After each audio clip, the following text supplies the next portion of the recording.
Sacha n'était pas une femme ordinaire. On disait qu'elle était née sous une éclipse de lune, un phénomène rare que les sages interprétaient comme un signe de malédiction ou de grandeur. Son père, un roi de guerre, l'éleva dans le luxe, mais aussi dans la stratégie et la manipulation. Il lui enseigna le pouvoir des mots, l'art de la séduction et le poison du doute. Le véritable pouvoir ne réside pas dans la force brute, Sacha. Il est dans ceux que l'on manipule sans qu'ils s'en rendent compte. Dès son adolescence, elle charmait les princes et brisait leur cœur comme on cueille une fleur avant de l'écraser sous son pied. Mais elle ne voulait pas un roi faible à ses côtés. Elle voulait un dieu, un titan, un monstre de puissance. Un soir, elle consulta la mystérieuse prêtresse du gouffre, une femme sans âge qui parlait aux esprits du vent. « Tu veux un homme digne de ton nom ?»« Oui. »« Alors, écoute bien. Pour l'avoir, tu devras d'abord en perdre cet homme, cette trahison, et à la fin, il viendra. » Sacha accepta, pensant qu'elle pourrait défier le destin. Elle allait briser ses prophéties et forger la sienne. Premier mari, Koffian, le prince guerrier. Elle le crut fort, mais il préféra la paix à la guerre. Elle l'humilia devant ses guerriers et le fit exiler. Deuxième mari, Jamal, le sorcier de feu. Il lui promit la magie éternelle, mais il perdit son pouvoir à cause d'elle. Elle le laissa aux bêtes de la nuit. Troisième mari, Onu, le seigneur des marchands. Il lui offrit des richesses infinies, mais il se révéla avare et lâche. Elle le fit assassiner par ses propres gardes. Quatrième mari, Bala, l'enchanteur aux 1000 visages. Il lui chanta des poèmes, mais elle ne voulait pas d'un homme qui parle, elle voulait un homme qui conquiert. Elle le vendit comme esclave. Cinquième mari, Sérapion, l'esprit du vent. Il avait le don de parler aux morts. Mais quand il prédit sa chute, elle lui arracha la langue et le laissa mourir sous un orage. Sixième mari, Idris, l'ombre du Nord. Il était fort, rusé, mystérieux, mais il l'aimait trop. Elle le fit enfermer dans une prison d'où nul ne revint jamais. Septième mari, Zéan, le fils des dieux. Il était celui qu'elle pensait être le dernier, l'ultime épreuve. Mais il était aussi le plus cruel. C'est avec lui qu'elle commit la plus grande trahison. Mais c'est aussi lui qui la trahit en retour. Lorsque Sacha découvrit le complot de Zéan, elle voulut fuir, mais il était trop tard. Les anciens maris qu'elle avait trahis avaient survécu et s'étaient alliés contre elle. Dans une nuit de chaos, son royaume fut assiégé. Ses propres gardes l'abandonnèrent. Elle ne pouvait compter que sur elle-même. Elle réussit à fuir avec son enfant encore dans son ventre, errant dans la forêt des âmes oubliées. Dans la forêt, elle rencontra une vieille femme aux yeux laiteux, la même prêtresse du début. Tu croyais défier la prophétie, mais tu ne l'as que confirmée. Est-ce la fin? Non. C'est le commencement. L'homme que tu cherchais n'était pas un amant. C'était ton fils. Il est la vengeance, il est la colère, il est la fin du cycle. Dans cette nuit maudite, elle accoucha. L'enfant ouvrit les yeux. Ses iris n'étaient ni noirs, ni marrons, ni or. Ils brillaient d'un bleu spectral, un éclat venu d'un autre monde. La forêt se courba sous son cri. Sacha comprit alors qu'elle n'avait jamais été destinée à partager le trône avec un homme. Elle était destinée à en créer un. Son fils était celui qui mettrait fin au royaume des traîtres. Les années passèrent. Dans l'ombre des montagnes, elle éleva son fils. Elle lui apprit la guerre, la ruse et la patience. Dans les villages, une rumeur courait. Une femme oubliée, une reine tombée, une mère impitoyable prépare le retour de son enfant. Un jour, il reviendra. Et quand il reviendra, le monde tremblera. Les années passèrent et Sacha ne devint pas qu'une mère. Elle devint une légende. Les chasseurs racontaient qu'une femme aux yeux de braise hantait les montagnes, que même les esprits des anciens rois la craignaient. Son fils grandissait. Il était rapide, fort et ne connaissait ni la pitié ni la peur. Mais une nuit, alors qu'elle se croyait invincible, son passé la rattrapa. Idris, son sixième mari, l'ombre du Nord, était revenu. Il était plus puissant que jamais. La prison dans laquelle elle l'avait enfermé ne l'avait pas brisé, elle l'avait transformé. Il n'était plus un homme. Il était une force obscure, une entité que même les dieux redoutaient. Et il ne voulait ni trône, ni vengeance. Je suis revenu pour toi, Sacha. Je suis la seule chose qui te reste. Elle aurait pu fuir. Elle aurait pu l'éliminer. Mais quelque chose d'inattendu se produisit.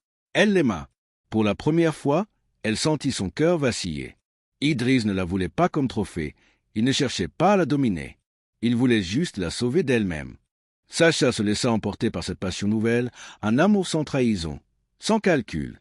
Mais les dieux ne pardonnent pas aux reines déchues. Un soir, son fils, devenu un homme, découvrit leur secret. « Mère, cet homme est ton ennemi. Pourquoi l'éparies-tu? Parce que l'amour est plus puissant que la vengeance. » Mais son fils ne comprit pas. Il avait été nourri par la haine, forgé par la guerre. Dans un acte de pure colère, il fit ce que Sacha elle-même aurait fait autrefois. Il tua Idriss. D'un coup de lame dans la nuit, il arracha à sa mère le seul amour qu'elle avait connu.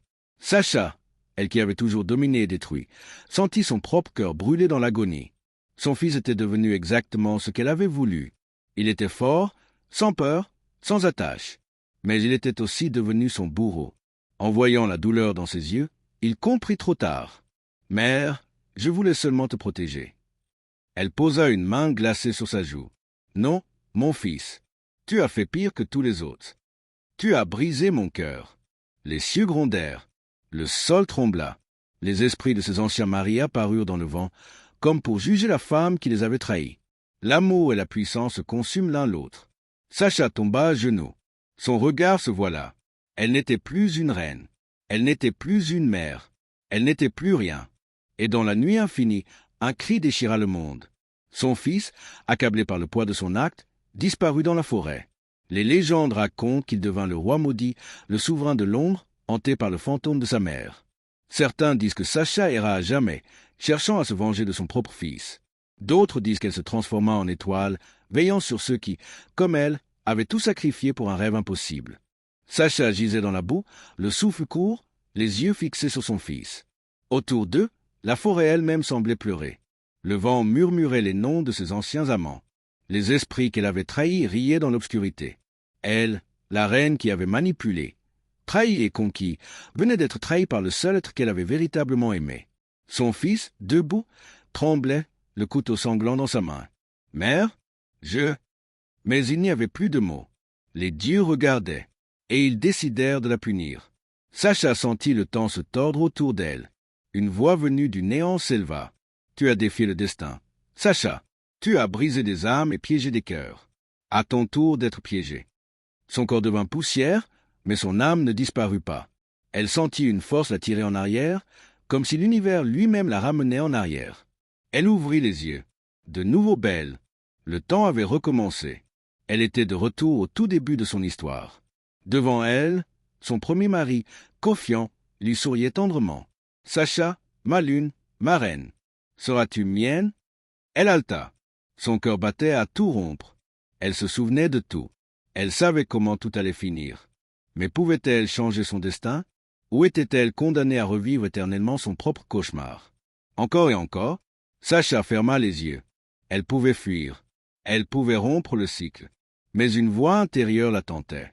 Et si cette fois, tu faisais un choix différent? Et si, cette fois, elle ne le trahissait pas? Et si, cette fois, elle aimait vraiment? Ou bien, allait-elle à nouveau plonger dans la quête insensée d'un homme plus puissant? Car au fond, peut-on vraiment fuir ce que l'on est? Sacha était de retour au début. Tout semblait identique.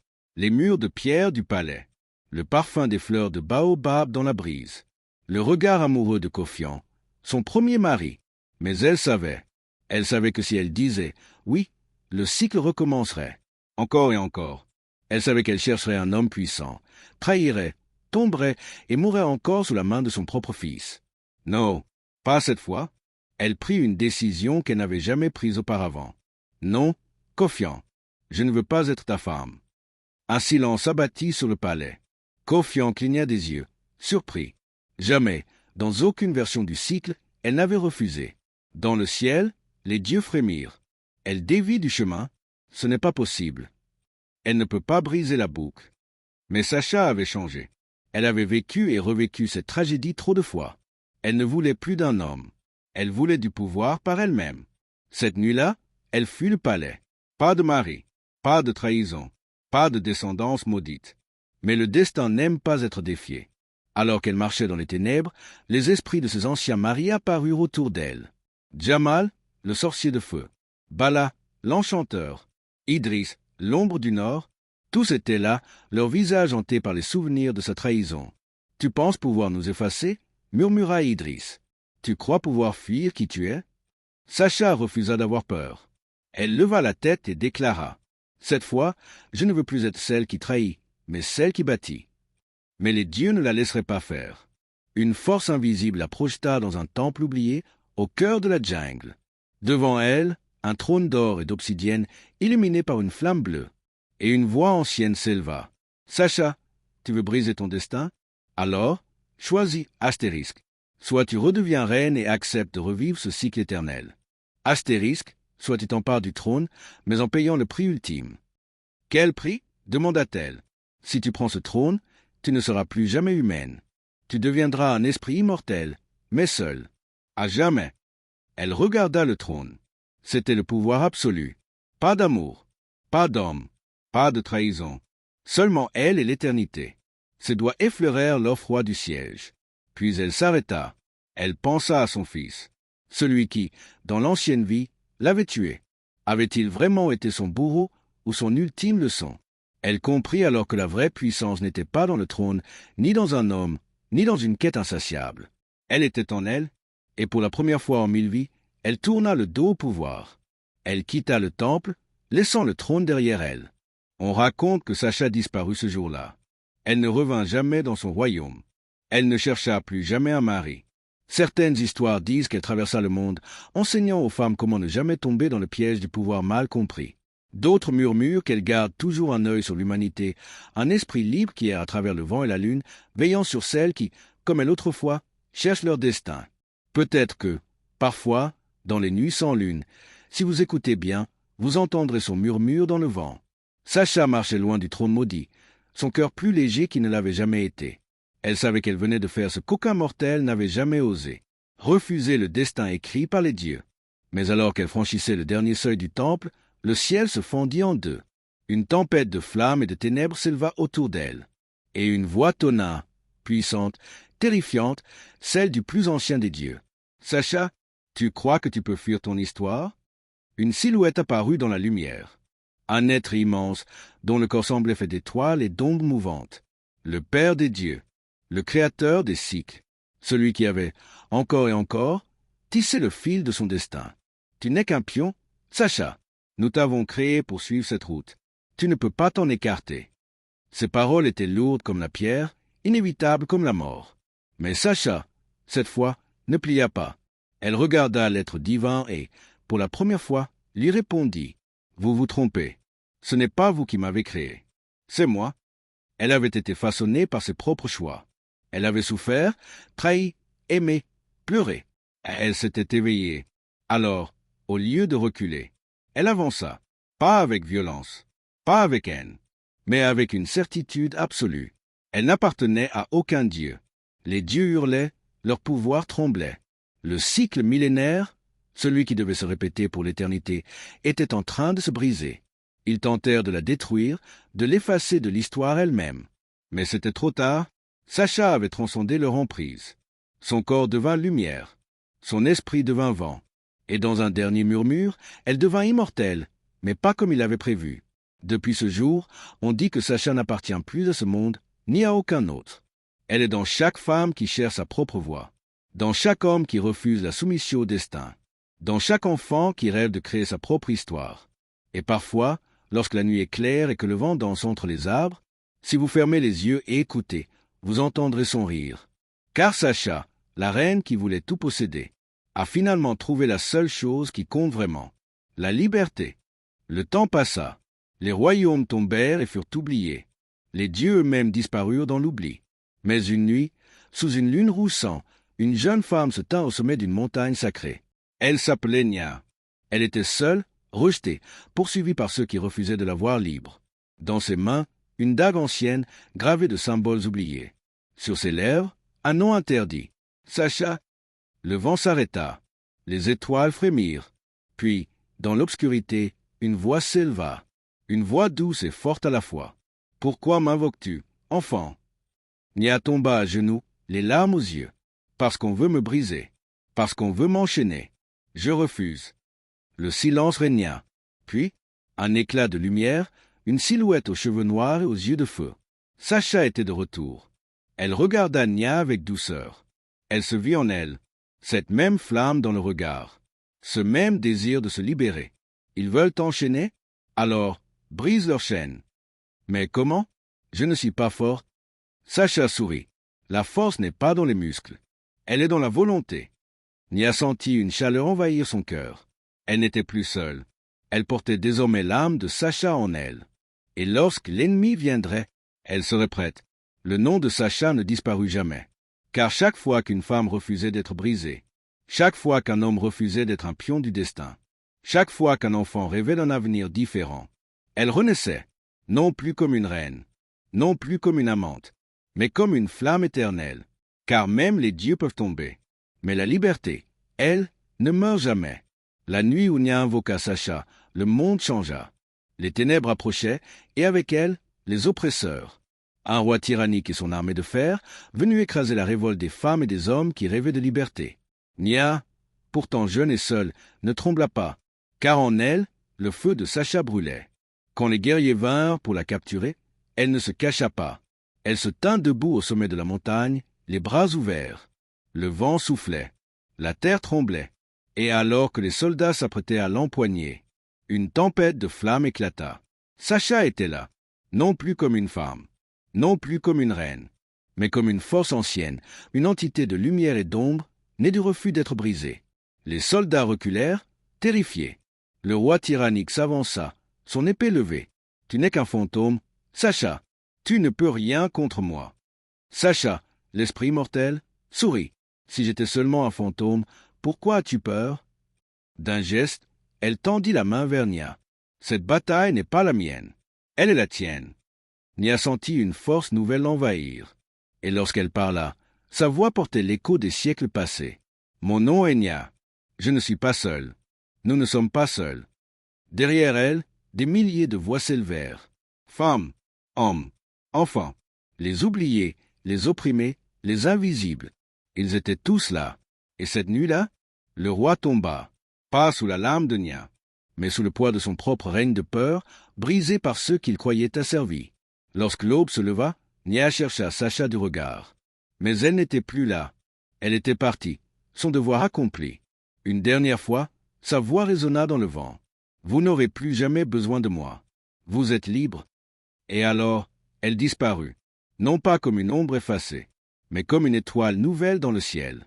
Nia vécut longtemps. Elle devint une reine, mais pas comme celle des anciens temps. Elle ne régnait pas par la peur, ni par la force. Elle régnait en racontant une histoire, celle d'une femme née sous une lune rouge, celle d'une reine qui voulait tout et qui trouva la seule chose qui comptait vraiment, celle de Sacha, la femme qui osa défier les dieux. Et à chaque génération, sous chaque ciel, un enfant posait la même question. « Mère, est-ce que Sacha existe encore ?» Et la réponse restait toujours la même. « Ferme les yeux, écoute le vent, tu entendras son rire. » Car même si les siècles passent, l'esprit de Sacha ne meurt jamais. Rejoignez la légende de Sacha. Si cette histoire vous a transporté à travers les trahisons, la quête de pouvoir et la liberté ultime, alors abonnez-vous pour encore plus d'épopées incroyables. Ne manquez pas la suite des légendes africaines, des récits mythologiques et des histoires qui font vibrer l'âme. Laissez un commentaire. Quelle a été votre scène préférée? Partagez cette histoire pour que la légende de Sacha ne s'éteigne jamais. Abonnez-vous pour ne jamais rater une nouvelle aventure. L'histoire continue et vous en faites partie. Activez la cloche et rejoignez la communauté des conteurs de légendes.